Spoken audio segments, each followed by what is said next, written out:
تو کھا جاؤ، جب تک کھاتے رہو گے زمانہ تمہیں کھاتا رہے گا. یہ چھوڑ دو اور توبہ کرو، حلال کماؤ، حلال کھاؤ اور سر جھکا کے کہو کہ محمد کی وفا تمہیں تو ہم تیرے ہیں.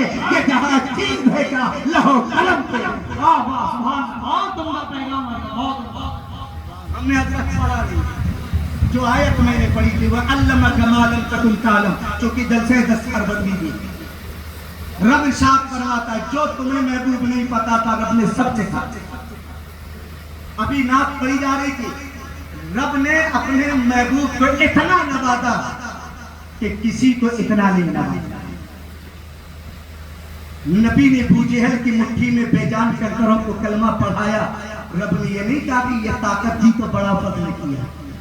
جبل ابو قبیس میں چاند کو 2 ٹکڑے کیا تو رب نے یہ نہیں کہا محبوب بڑا فضل کیا کہ تمہیں یہ طاقت دی. مقام صحبہ میں ڈوبا سورج پلٹا دیا. رب نے یہ نہیں کہا کہ محبوب بڑا فضل تم پر میں نے کیا کہ یہ طاقت دی. لیکن جب علم دیا تو رب نے کہا محبوب علم دے دیا ہے، رب نے بڑا فضل کیا ہے. اس کا مطلب ہے کہ نبی کے سارے معجزات ایک طرف ہے اور علم مل جانا یہ ایک طرف. بے شک بے شک. وہی پیغمبر فرماتے ہیں جو اس لیے راہ چلے ان یتعلم خیرا. ہمارا آپ کا کام ہے علم کے لیے نکلنا، جنت تک پہنچانا. رب کی سن لے اس حدیث پاک کے تعلق سے. علامہ سعیدی صاحب اس حدیث کی تشریح کرتے ہیں حضرت کہ اگر علم سے مراد صرف قرآن کا، حدیث کا، نماز کا، روزے کا، زکوٰۃ کا، حج کا خالص دینی عبادات کا علم ہے تو جنت سے مراد وہی باغ جنت، باغ علم، باغ فردوس.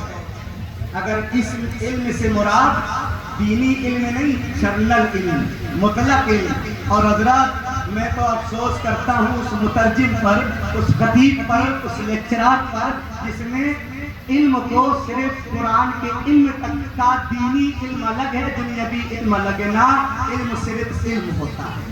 اگر کوئی عالم اس لیے بنے کہ بہترین مقرر بنوں گا، دولت کماؤں گا، تو عالم بننے میں ثواب نہیں. کوئی ڈاکٹر اس لیے بنے کہ بن گیا پریکٹس کروں گا، اگر غریب آیا تو پھر نبی کے نام پر فری علاج کر دوں گا تو ڈاکٹر بننا بھی چاہتا. علم صرف علم ہے.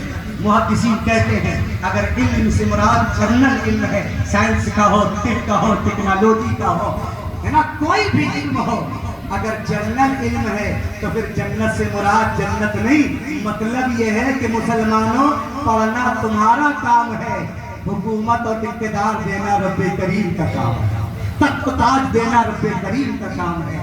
کسی